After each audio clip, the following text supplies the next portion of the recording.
The grand piano gleamed under the soft golden lights of the auditorium. Every corner of the room smelled of polish and perfection, just like everything that belonged to the wealthy Alcott family. It wasn't just any piano. It was a Steinway worth more than what most people made in a lifetime. And that night, it was meant to be played by their daughter, Emily Alcott, the pride of the town, the girl everyone admired for her grace and talent. But before the concert began, when the hall was empty and quiet, a janitor named Daniel stood near the piano. He wasn't supposed to be there for long, just clean, mop, and leave. Yet something about the instrument pulled him in. His rough hands hovered over the keys as if afraid they might burn him. Then, unable to resist, he pressed one note, soft, hesitant, almost like a whisper. What happened next changed everything. The door creaked open, and there she was, Emily, in her elegant white gown, frozen in disbelief. For a moment, silence filled the air, so thick it was hard to breathe. The janitor stumbled back, apologizing, his face pale. He knew what this could mean. People like him didn't touch things that weren't theirs, especially not a rich girl's prized piano. But instead of shouting or calling for help, Emily stepped forward. Her eyes softened as if she'd seen something in him no one else ever noticed.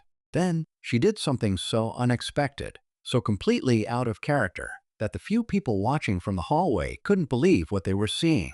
Within seconds, the entire room fell silent, not from anger or shock, but from pure, jaw-dropping disbelief.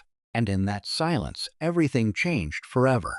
Emily stood there for a long moment, her fingers brushing the edge of the piano. The janitor, Daniel, kept his head low, mumbling another apology. His old uniform was faded, and his shoes squeaked slightly against the marble floor. He looked like a man carrying a lifetime of quiet burdens, someone invisible to everyone who passed him daily. But there was something about the way he'd touch that piano. Careful, almost loving. Emily had noticed. She asked softly, "Do you play?" Her voice broke the heavy silence. Daniel hesitated, unsure if it was a trick question. He nodded once, eyes fixed on the floor. "Used to," he said. "Long time ago." The words carried a sadness that caught Emily off guard.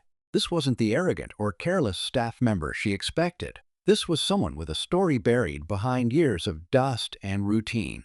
From the hallway, whispers started to grow. A few members of the staff had seen what happened and were already murmuring about it. "He touched Miss Alcott's piano," one of them whispered. "He's done for." Rumors traveled fast in that mansion, faster than truth ever could. Emily ignored them.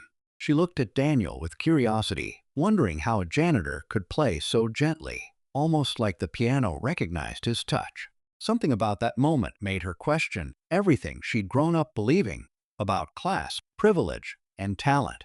But then her father's voice echoed from the far end of the hall, deep and commanding. "Emily, what's going on here?" She froze. Daniel immediately stepped back, panic flashing across his face. The whispers turned into silence once again. In that breath between explanation and accusation, Emily had to decide, tell the truth, or protect the man who had just broken every rule of her world. Emily turned toward her father, her pulse racing. Mr. Alcott's sharp eyes went from her to Daniel, who stood frozen beside the piano. The tension in the room was almost visible, stretching thin like a held breath. "Why is he near the piano?" her father demanded, his voice echoing through the hall. Before Emily could answer, Daniel spoke quickly. "I'm sorry, sir. I shouldn't have touched it. It won't happen again." His tone was calm, but his hands trembled slightly as he gripped his cleaning cloth. Mr. Alcott frowned. "You're right, it won't. You're dismissed. Pack up your things." The words hit Daniel like a quiet thunderclap. Emily's chest tightened. She wanted to protest, but her father's authority had always been unshakable. Still, something in her refused to stay silent this time. "Wait," she said firmly, surprising even herself. "It wasn't his fault. I asked him to play." Daniel's eyes widened in disbelief. The staff watching from the hallway exchanged startled glances. Mr. Alcott's expression darkened. "You what?" Emily could feel the weight of her father's disappointment pressing down, but she held his gaze. "I just wanted to hear how it sounded from someone else's hands," she said quietly. "That night, Word spread quickly across the estate. Some thought the janitor had overstepped. Others whispered that Miss Alcott had stood up for him. The next day, Daniel showed up again, his job unexpectedly spared, but his pride deeply shaken. Emily found him during her break, sweeping near the practice room. She could see the hesitation in his eyes, the distance growing between his humility and her privilege. Still, she couldn't forget that brief sound, the note he'd played that lingered in her memory like something unfinished. Deep down, Emily knew that moment wasn't over. It had only just begun. Days passed, but the tension inside the Alcott mansion only grew thicker. Emily couldn't focus during rehearsals. Every note she played felt hollow, as if the piano itself was holding back something it wanted to say. Daniel kept his distance, always working quietly in the corners of the hall, never meeting her eyes. But Emily noticed. Every time he passed by, she caught the faint hum of a melody, one that didn't belong to her world of polished performances. It was raw, haunting, and alive. One afternoon, as the charity concert approached, Emily made a decision that shocked even herself.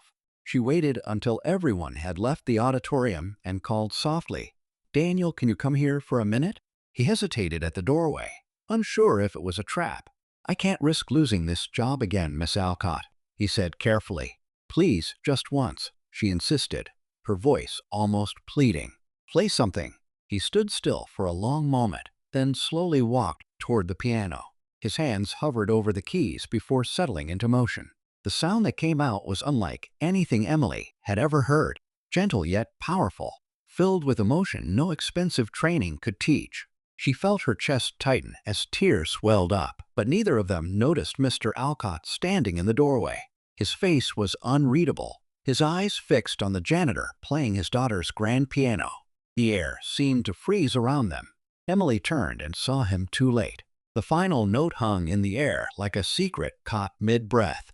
Mr. Alcott stepped forward, his voice low but sharp.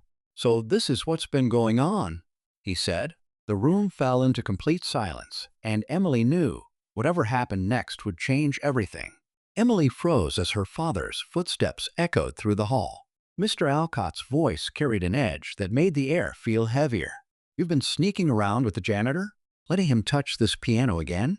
he said, his tone cold and controlled. Emily opened her mouth to explain, but before she could speak, Daniel stood up, his voice steady but low. "Sir, she didn't ask me to play this time. I was the one who asked her permission." That one sentence changed everything. Emily turned toward him in shock. Why would he take the blame? Mr. Alcott's expression hardened. "You think you can lie your way out of this?" he snapped. Daniel didn't answer. His silence seemed to say more than words could. Then came the second twist no one saw coming. From the far end of the room, an older man stepped out from behind the curtains. He had been waiting there quietly, listening to everything.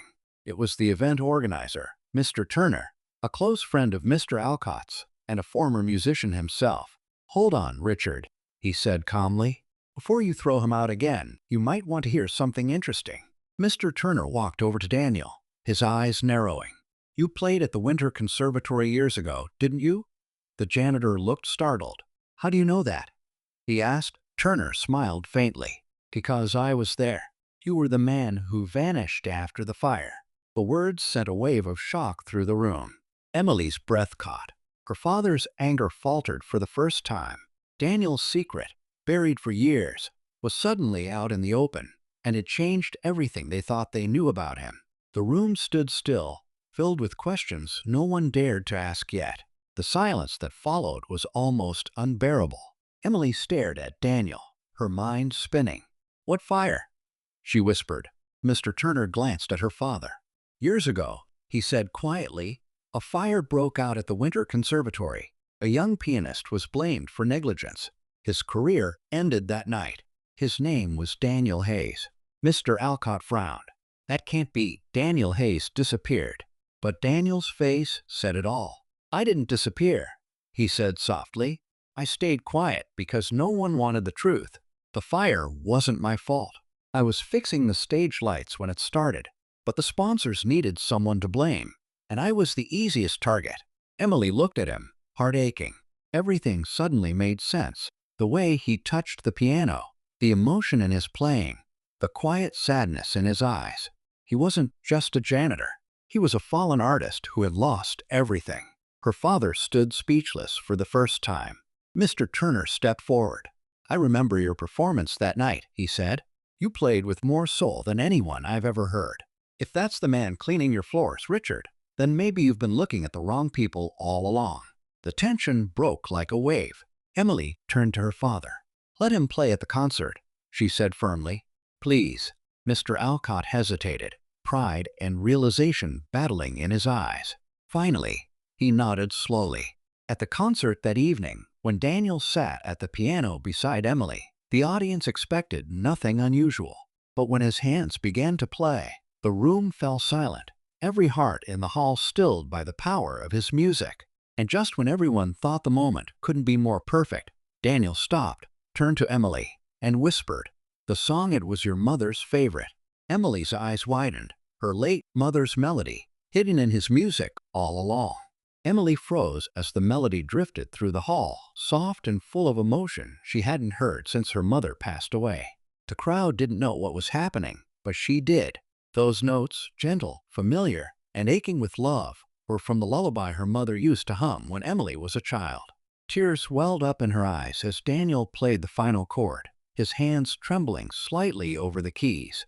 The room stayed silent for a long moment before erupting into applause that shook the walls. Mr. Alcott stood at the back, his expression unreadable. When Daniel rose from the piano, Emily turned to her father, searching for a reaction. Slowly, Mr. Alcott walked forward and extended his hand to Daniel. "I owe you an apology," he said quietly. "And thank you for reminding us what music is supposed to feel like." Daniel hesitated before shaking his hand, his eyes full of quiet relief. After that night, everything changed. Daniel was no longer just the janitor. He was the man who brought life back into the Alcott name and their music hall. Reporters wanted to know his story, and Emily made sure it was told truthfully this time, the story of a man wrongly blamed, who still found grace through music. Weeks later, Emily placed fresh flowers beside her mother's portrait in the hall. "You'd have loved his music," she whispered, smiling softly. Daniel continued to play at the hall, teaching underprivileged children who had dreams but no chance. And sometimes, when the day ended and the lights dimmed, Emily would sit beside him at that same piano. No words needed, just music filling the air, healing what was once broken. In that sound, they found peace, proof that kindness and truth always find their way home.